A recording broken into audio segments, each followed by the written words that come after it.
Back in May, I had the opportunity to meet the Ontario Small Business Ambassador.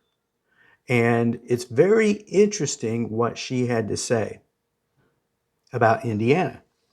So, the reason why I'm telling you about this story is recently Indianapolis hosted the Global Economic Summit in 2024 for 2024, and I had the opportunity to talk to the Ontario Small Business Affairs Ambassador, and she was telling me about there's going to be some great things economically happening to Indianapolis. So the reason why I'm sharing you this is because there's been an announcement that was just made 23 hours ago from Governor Eric Holcomb.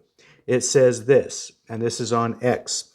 It says, exciting news for Indiana and the Midwest. U.S. Customs has approved a proposal to establish the first international sea cargo container terminal on Lake Michigan at Burns Harbor, Indiana. This will boost our economy, diversify supply chains, and make us a key player in global trade. So let me jump over to Ports of Indiana and see what they have to say here. It says, turning on economic growth vision into reality, the CBP approved our request to build the Chicago region's first international sea cargo container freight terminal at Burns Harbor. It was a better for the environment and low-cost gateway to world markets.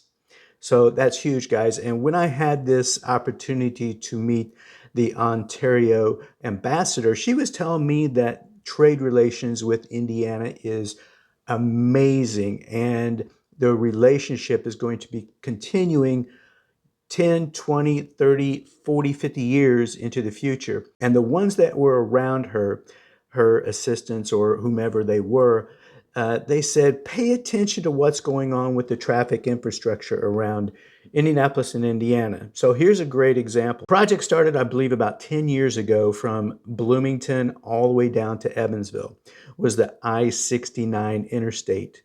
Now, we currently have right now, everything has been completed from Evansville all the way up to just south of I-465, where a brand new interchange is coming in that's going to connect I-69 to I-465. And once it connects to that, it's going to be the gateway all the way up into Fort Wayne.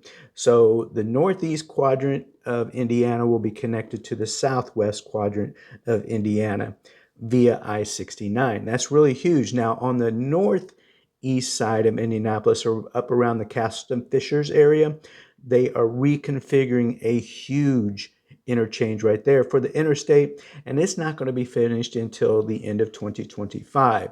So with what she said, she goes, there's going to be a big announcements coming, and it has something to do with trade and Indiana and the water and all this stuff. So I really didn't know what she was referring to until this announcement just came out from Governor Holcomb and the ports of Indiana. They said Indiana is positioned to be a leader in trade for the United States because of its geographical location, which means great things for people who are living in Indiana, Indianapolis, Fort Wayne, Evansville, the Gary area, because it means jobs. It means economic growth. So that's a good thing, what's going on. And I just want to bring this all to you guys. I'll give you more as I learn about this, but this is some great news on economic growth. And there's more things coming. There's more things coming. Manufacturing, there's a lot of plants are being, matter of fact, Eli Lilly is building a new manufacturing plant up in Lebanon, Indiana. And there's going to be tons of jobs in that area, which means economic growth for the northwest quadrant of Indianapolis on up into Lebanon and beyond.